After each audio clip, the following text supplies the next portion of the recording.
Hello नमस्कार दोस्तों। इस वीडियो में हम सीखेंगे त्रिकोणमितीय टेबल को आसानी से कैसे याद रखा जाता है।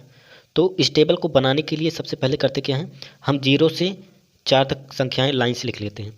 अब इसके बाद क्या करेंगे, हम इन संख्याओं को क्या करते हैं 4 से भाग दे देते हैं। इन संख्याओं को 4 से हम भाग देते हैं, तो सभी को हम भाग दे देते हैं।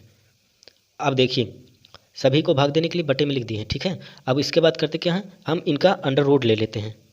ये 2 स्टेप होते हैं, इन दोनों स्टेप को आपको याद रखना है कि पहले 4 से भाग देना है, उसके बाद अंडर रूट लेना है। अब अंडर रूट ले लिए हैं। अब अंडर रूट लेने के बाद हम इन सभी मानों को जो मिलता है उसको हम इसमें लिखते हैं। तो यहाँ क्या मिलेगा, किसी के बटे में ऊपर अगर 0 दिया हो तो उसका मान 0 हो जाता है, यानी यहाँ पर क्या मिलेगा 0। कहने का क्या मतलब है, कहने का मतलब ये है, अगर किसी के भी बटे में अगर बटे के ऊपर 0 दिया है और यहाँ कोई भी संख्याएँ दी गई है, चाहे 2 हो चाहे 4 हो कुछ भी हो, तो वो उसका मान 0 मिलता है। तो वैसे ही यहाँ किसी के बटे के ऊपर 0 है तो उसका मान 0 हो जाता है। और इसका जो अंडर रूट निकालेंगे तो 1/2 निकलेगा, क्योंकि इसका अंडर रूट 1 ही होता है और इसका 2 हो जाएगा। और यहाँ पर क्या होगा, इसको पहले हम काट लेते हैं, इसको और सॉल्व करते हैं, पहले काट लेते हैं। काटेंगे तो 1/2 बचेगा, ये अंडर रूट में रहेगा तो अंडर रूट 1/2 बचेगा। तो 1 का अंडर रूट क्या होता है, 1 ही होता है, और 2 का क्या होता है अंडर रूट 2। और यहाँ पर इसी प्रकार सॉल्व करते हैं तो इसका आएगा अंडर रूट 3/2। इसका करेंगे तो एक कट जाएगा, 1 आएगा, और 1 का अंडर रूट 1 ही होता है। अब कॉस के लिए करते क्या है, इसी को जो लिखा गया है इसी को हम पीछे से लिखना शुरू कर देते हैं।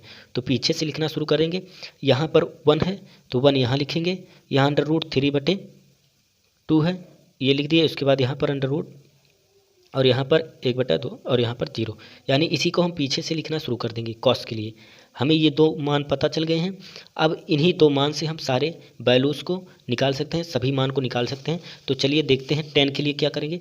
10 के लिए हम फार्मूला जानते हैं, 10 बराबर होता है sin a/cos a। तो यहाँ पर हम करेंगे क्या, हमें दोनों मान दिए गए हैं, साइन और कॉस के मान पता चल गए हैं। अब इनकी वैल्यू हम यहाँ रख देंगे। अगर हम साइन का मान 0 रखते हैं और इसका मान 1 रखते हैं तो 10 की वैल्यू जो आएगा वो 0 आ जाएगा, ठीक है। तो यहाँ पर क्या आ जाएगा, फर्स्ट वाले में देखिए क्या आएगा, यहाँ पर आएगा 0। अब उसके बाद क्या करते हैं, अब ये वाली वैल्यू को देखते हैं, इन दोनों को।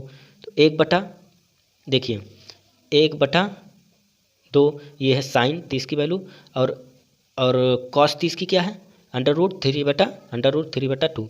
और अब क्या करेंगे, अंडर रूट 3/2 करेंगे। अब इसको सॉल्व करते हैं तो क्या आएगा, अंडर रूट 1 अंडर रूट में आएगा 3, ठीक है। अब यहाँ क्या आ जाएगा, अंडर रूट 3।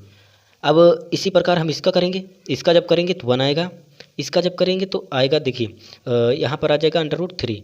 और इसका जब करेंगे तो देखिए साइन 90 का मान होता है 1, कॉस का मान होता है 0, और किसी के भी बटे में अगर 0 है तो उसका मान इनफाइनाइट यानी अपरिभाषित हो जाता है।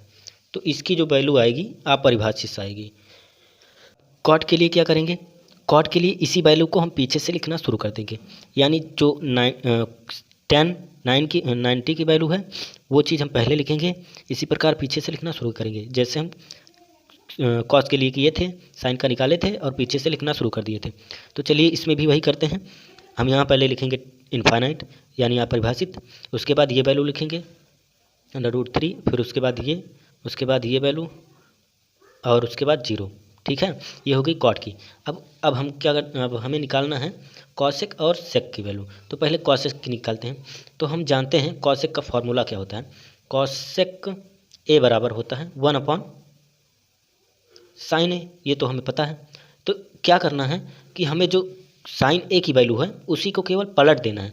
पलटने का क्या मतलब है, उसी को क्या निकलना है, यहाँ पर हम बटे में लिखेंगे उसको तो वो पलट जाएगी वैल्यू। जैसे अभी हम इसका निकालते हैं तो इसका तो पता ही है कि यहाँ पर क्या है 0 आएगा, तो इसकी वैल्यू क्या आ जाएगी इनफाइनाइट, यानी 1/0 आया। 0 क्या है, इसकी वैल्यू है, यहाँ रख के इनफाइनाइट आ गया, क्योंकि किसी के बटा में 0 रहेगा तो वो इनफाइनाइट आ जाएगा। अब इसके बाद इसके लिए निकालते हैं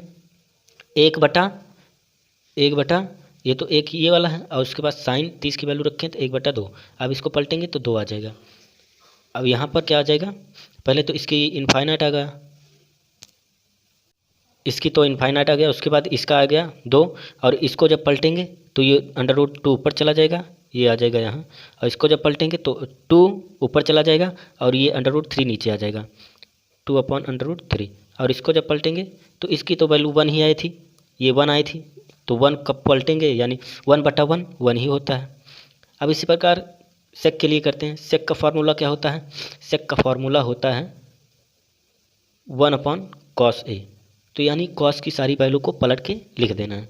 तो हम इसको पलटेंगे यानी 1/1 करेंगे, तो 1/1 करेंगे तो 1 ही आएगा, और इसको जब पलटेंगे 1/ ये पूरा, तो इसको जब पलटेंगे तो ये सारी वैल्यू क्या होगा, देखिए 1/√3/2 ये आएगा।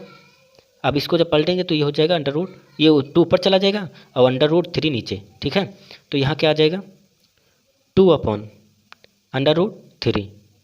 ये देखिए इसी को केवल पलटना है बस, और यहाँ पर आ जाएगा √2। इसको पलटेंगे और इसको पलटेंगे तो क्या आएगा 2 आएगा, और इसको पलटेंगे, इसको देखिए समझिए, इसको जब पलटते हैं तो यहाँ पर 1/0 ये मिलेगा, पलटते हैं तो यानी ऊपर 1 मिलेगा और नीचे 0, तो इसकी वैल्यू क्या हो जाएगी इनफाइनाइट, क्योंकि किसी के भी बटे में 0 हो तो इसकी वैल्यू इनफाइनाइट हो जाती है, ठीक है। तो ये क्या आ गया इनफाइनाइट। तो ये बन गई हमारी पूरी टेबल। इसको एक बार शॉर्ट में हम समझा देते हैं फिर से। पहले करना क्या है, 0 से 4 तक संख्याएं लिखनी है, उसके बाद 4 से भाग करना है, 4 से भाग करने के बाद √√ ले लेना है, √√ लेते हैं तो ये सारी वैल्यू मिल जाती है। अब कॉस के लिए इसी को उल्टा लिखना है, पीछे से शुरू करेंगे और यहाँ पर लाकर ख़त्म करेंगे कॉस के लिए, और tan के लिए फार्मूला लगाएंगे sin/cos। इन्हीं दोनों वैल्यू को रख कर हम tan की वैल्यू निकालेंगे, और cot के लिए इसी को उल्टा यहाँ से लिखना शुरू कर देंगे, और cosec के लिए 1/sin A का फार्मूला लगाएंगे।